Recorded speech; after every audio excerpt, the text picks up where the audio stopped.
અદાણી, અંબાણી, પટેલ, ત્રિવેદી કોને કોને ફોર્મ ભર્યું હશે આમાં?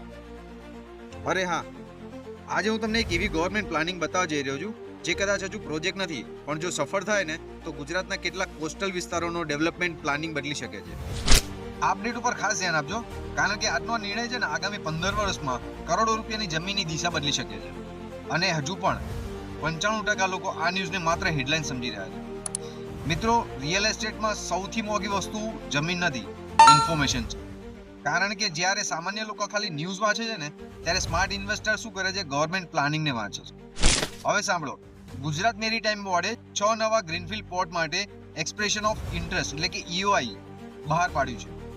અહીં ભવિષ્યમાં મેરીટાઈમ ઇન્ફ્રાસ્ટ્રક્ચર ડેવલપમેન્ટ થશે અને હિસ્ટ્રી સાક્ષી છે. જ્યાં પોર્ટ આવે ને એની સાથે industrial corridors, national and state highways, warehousing hubs, logistic parks, manufacturing companies અને હજારો નવી જોબ્સ. અને જ્યાં એમ્પ્લોયમેન્ટ વધે ત્યાં હાઉસિંગ ડિમાન્ડ વધે, કોમર્શિયલ એક્ટિવિટી વધે અને ત્યાર પછી રિયલ એસ્ટેટ માર્કેટ બદલાવા લાગે છે. ગવર્મેન્ટે ટોટલ 6 લોકેશનને સિલેક્શન કર્યા છે, જેમાં છે કચ્છ, અમરેલી, ગીર સોમનાથ, સુરત, ભાવનગર અને દેવભૂમિ દ્વારકા. હજી હું ફરીથી કહું છું કે આ ફાઇનલ અપ્રુવલ નથી, આ EOI સ્ટેજ છે. એટલે રિસર્ચ કરવાની શરૂઆત કરવાનો સમય છે, બ્લાઇન્ડ ઇન્વેસ્ટમેન્ટ કરવાનો નહીં.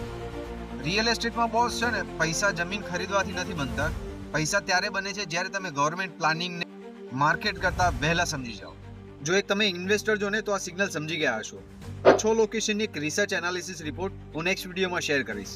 કારણ કે વેસ્ટર્ન રિયલ એસ્ટેટ કંપનીમાં અમે પ્રોપર્ટી નથી બતાવતા, અમે ગુજરાતનું ફ્યુચર ડીકોડ કરીએ છીએ. સાચી ઇન્ફોર્મેશન સાચા સમયે, તમારું એક સાચું ડિસિઝન. હું Niranjan Trivedi from western real estate company, ક્योंकि જમીન બોલતી है. राम राम, राधे राधे.